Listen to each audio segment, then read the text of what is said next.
exclusivo. O Domingo Espetacular conversou com o ex-marido de Margarida Bonetti, a mulher que vive escondida em uma casa abandonada em um bairro nobre de São Paulo. Pela primeira vez, Renê falou com uma equipe de TV. Quando viviam juntos nos Estados Unidos, ele e Margarida foram acusados de manter uma funcionária escrava. E nós também conversamos com um cunhado que revela detalhes da disputa da família pela herança. Vocês sabiam que Margarida pode perder a mansão? Este homem se chama Renê Bonetti.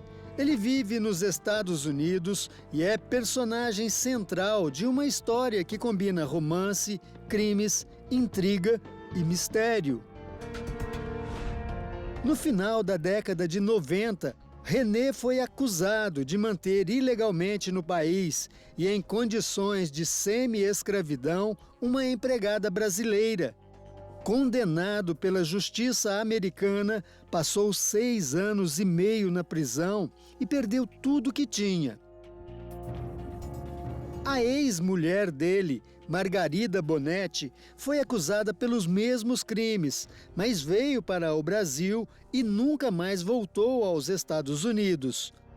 Hoje ela vive sozinha numa casa abandonada num bairro nobre de São Paulo. Nas poucas vezes em que é vista, Margarida aparece com o rosto branco, coberto com uma espécie de pomada, o que faz aumentar ainda mais o interesse por essa história. Agora, mais de 30 anos depois, Renê Bonetti quebra o silêncio e, numa entrevista exclusiva ao Domingo Espetacular, revela detalhes sobre tudo o que aconteceu. Perdi emprego, perdi minha casa, perdi tudo. Renê hoje tem uma nova família nos Estados Unidos e um bom emprego. Por isso, preferiu preservar a imagem e gravar a entrevista por telefone. Durante 40 minutos, falou sobre a convivência com Margarida. Olha, eu falei com ela a última vez que eu estive no Brasil, tudo numa boa, continuamos amigos, né? Mas normalmente não tenho contato, assim, nem diário, nem mensal. E contou sobre a empregada que o casal levou do Brasil só para trabalhar na casa deles nos Estados Unidos. Ela nem mesmo cozinhar direito, ela sabia, então não pode nem vir como cozinheira, nem como babá, nem nada, não tem jeito. Eu falei, mas o que eu faço então? O advogado falou, olha aqui, metade da população aqui nessa área de Washington tem empregados que não tem visto. Fica aí com ela como só com a família e paga por ela. Daqui a pouco, Renê vai revelar detalhes sobre as acusações de trabalho escravo que o levaram à prisão ao ser investigado pelo FBI, a Polícia Federal dos Estados Unidos. Ele também vai falar sobre a participação da esposa Margarida no episódio.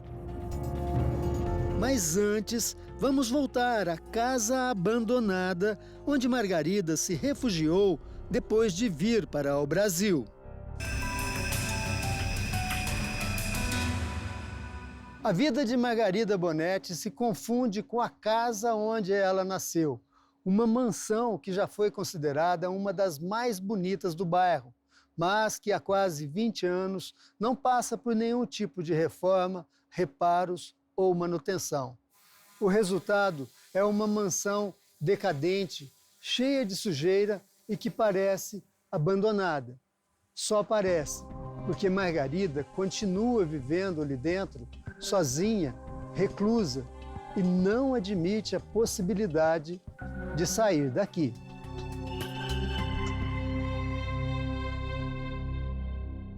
O terreno, de 400 metros quadrados, fica em uma das regiões mais valorizadas de São Paulo, o bairro de Higienópolis. A mansão tem 20 cômodos e, mesmo neste estado precário de conservação, o imóvel é avaliado em 8 milhões de reais.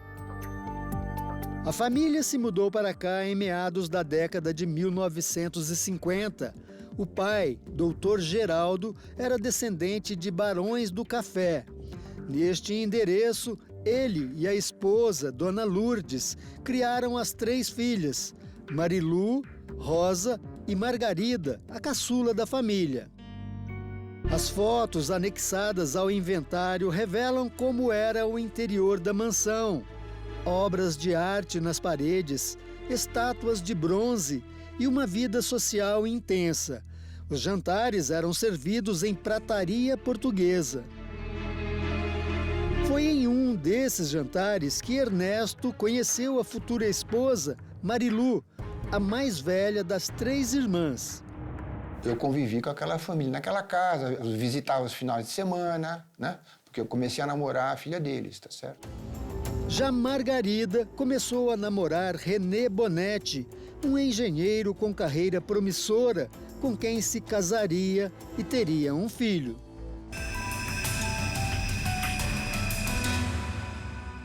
Na década de 70, quando a mansão ainda era uma referência aqui no bairro, René e Margarida se mudaram para os Estados Unidos e levaram com ele uma empregada que trabalhava na casa para os pais de Margarida, porém sem registro em carteira e, portanto, sem direitos trabalhistas. Nos Estados Unidos, a situação continuou a mesma, com o agravante da empregada não ter também o visto de permanência no país. Uma irregularidade que foi denunciada às autoridades e colocou René e Margarida na mira do FBI, a Polícia Federal Americana. Esta é a casa onde Margarida, René e a funcionária Hilda moraram por 20 anos nos arredores de Washington, a capital dos Estados Unidos.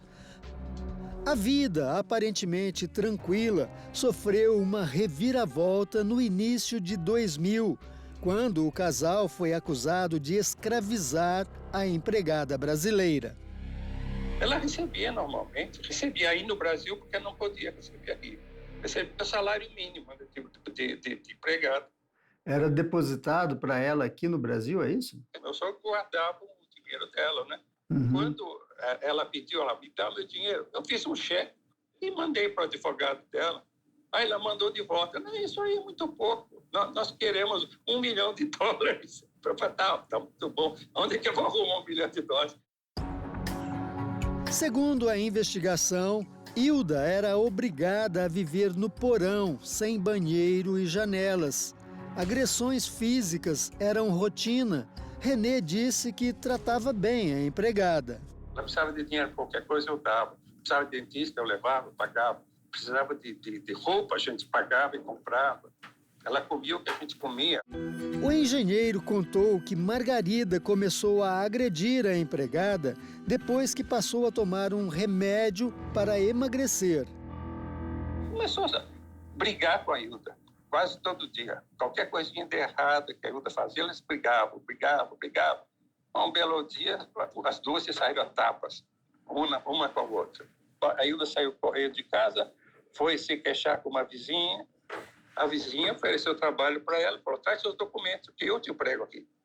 Quando ela descobriu que não tinha documento, resolveu chamar a polícia, FBI, tudo. Aí que começou a confusão. Esta é a vizinha que fez a denúncia.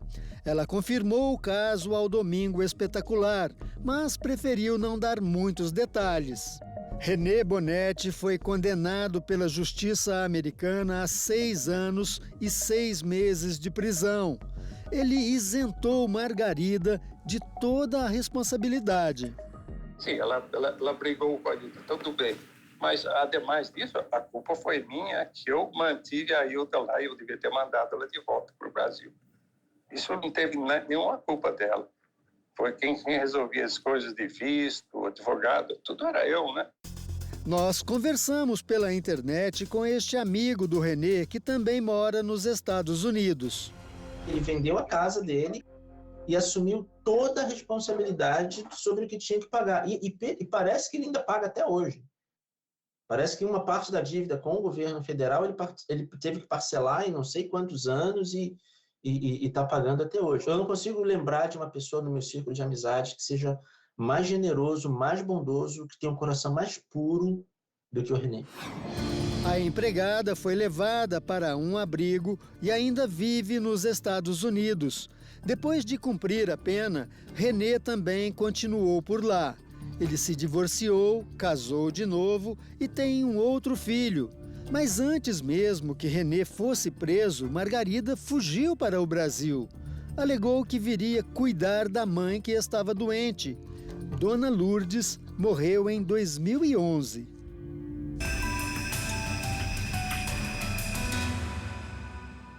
Com a morte da matriarca da família, começou efetivamente a disputa entre as filhas pela herança e principalmente pelo bem mais precioso, a casa onde Margarida viveu a maior parte da vida.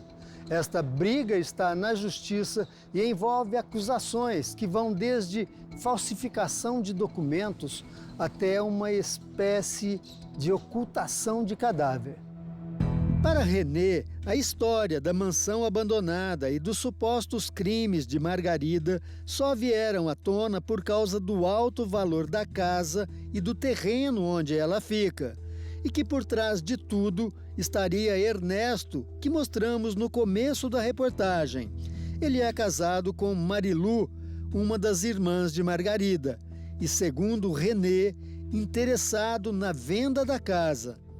Há muitos anos que ele está tentando, desde que os meus sogros estavam vivos, que vendesse aquela casa para fazer um prédio ali, e como a casa coube a minha ex-mulher, ele ficou louco da vida e abriu um processo tentando anular o testamento da minha ex-sogra. Fazer propaganda dizendo que a minha ex-esposa é louca, é desvairada, porque mora naquela casa velha e tudo mais. Ernesto nega as acusações de René e diz que ele e a mulher têm direitos sobre a casa, garantidos pela herança. Nós pleiteamos a mudança de inventariante, porque a minha sogra inventariante estava com quase 90 anos e o inventário estava parado. Nós pedimos a tutela da dona Lourdes. Só que quando o juiz deu a tutela, naquele dia ela faleceu. Ernesto faz também uma acusação chocante. Segundo ele, Margarida escondeu da irmã durante 3 meses que a mãe delas havia morrido e durante esse tempo todo ela teria mantido o corpo embalsamado em um necrotério de São Paulo. Olha, eu estou procurando uma senhora assim, assim, assim. Ele falou, como é que é o nome mesmo? Ele falou, momentinho. Esperei lá uns 5, 10 minutos, ele voltou. Ele falou, olha, essa senhora está aqui. Ela está embalsamada e está no congelador. Eu falei, como assim, embalsamada no congelador? Disse ele, ela está aqui há 3 meses. O funcionário do necrotério confirmou a história ao jornalismo da Record TV. Ele disse que tentou contato várias vezes com Margarida e que o corpo de Dona Lourdes só foi retirado do necrotério depois que ele registrou um boletim de ocorrência. Mandei motorista algumas vezes na casa dela e ela não atendeu ele. Como eu não podia sepultar o corpo sem a família, eu precisei fazer uma boletim de ocorrência para ter o respaldo que eu estava sepultando um corpo que a família não foi retirar. Também 35 anos lá no departamento. Pelo que eu me lembro, acho que foi o único BO que eu tive que fazer para sepultar. Assim, não me lembro de outro caso. Nunca houve consenso entre as irmãs sobre a divisão dos bens. Além da casa abandonada, a herança inclui pelo menos outras 7 propriedades. 4 imóveis em São Paulo, 2 terrenos no litoral paulista e parte de uma fazenda em Itajubá, no sul de Minas Gerais. Em testamento, Dona Lourdes deixou a casa abandonada exclusivamente para Margarida, mas a lei no Brasil prevê que pelo menos 25% do valor da casa sejam divididos igualmente entre os herdeiros. Para este especialista em direito civil, a disputa ainda pode levar anos para ser resolvida. Um processo que se arrasta há 24 anos, isso vai tornando o processo, além de complexo, custoso, oneroso e demorado, o que torna cada vez mais difícil uma solução pacífica e que vai agradar todo mundo ali dentro. A história da mansão abandonada, com um enredo cheio de mistérios, despertou muita curiosidade e o lugar virou ponto turístico. No final de julho, a polícia precisou invadir a mansão para cumprir um mandado da justiça. Em uma rara aparição, Margarida conversou com os agentes e foi hostilizada pelos vizinhos. Mentira! Dentro da casa, as autoridades encontraram muito entulho e sujeira para todo lado. O local é sem condição de andar, não tem jeito de andar lá dentro, o cheiro é terrível, uma condição desumana. 3 cães foram resgatados e levados para uma entidade de proteção animal. O Domingo Espetacular teve acesso com exclusividade aos laudos dos exames feitos em 2 dos animais, 2 fêmeas. A conclusão é de que as 2 viviam em ambiente degradado e insalubre, o que, segundo o documento, evidencia negligência da proprietária, além de maus tratos evidentes. Já no laudo referente às condições da casa, a vistoria conclui que o imóvel não passou por manutenções periódicas, porém não apresenta risco iminente para uma interdição. E nós agora vamos fazer uma segunda vistoria, porque a família alega que a casa está sendo limpa, todo o lixo está sendo levado para um destino correto, se constatando que ela não tem condições de viver sozinha, que ela está em situação, inclusive, de perigo para a sua própria sobrevivência, ela pode ser interditada no âmbito do juízo civil. Este vídeo, obtido pelo Domingo Espetacular, mostra a última vez que Margarida Bonetti foi vista na casa abandonada. Durante toda a semana, tentamos contato com Margarida. Estivemos no portão chamando por ela. Deixamos cartas na entrada. Eu falei com a advogada que representou Margarida no processo sobre a possível desocupação da casa. Ela não quis gravar a entrevista porque há várias semanas ela própria não consegue contato com Margarida. Enquanto Margarida se cala e continua se escondendo do mundo, o mistério continua, com muitas perguntas sem respostas.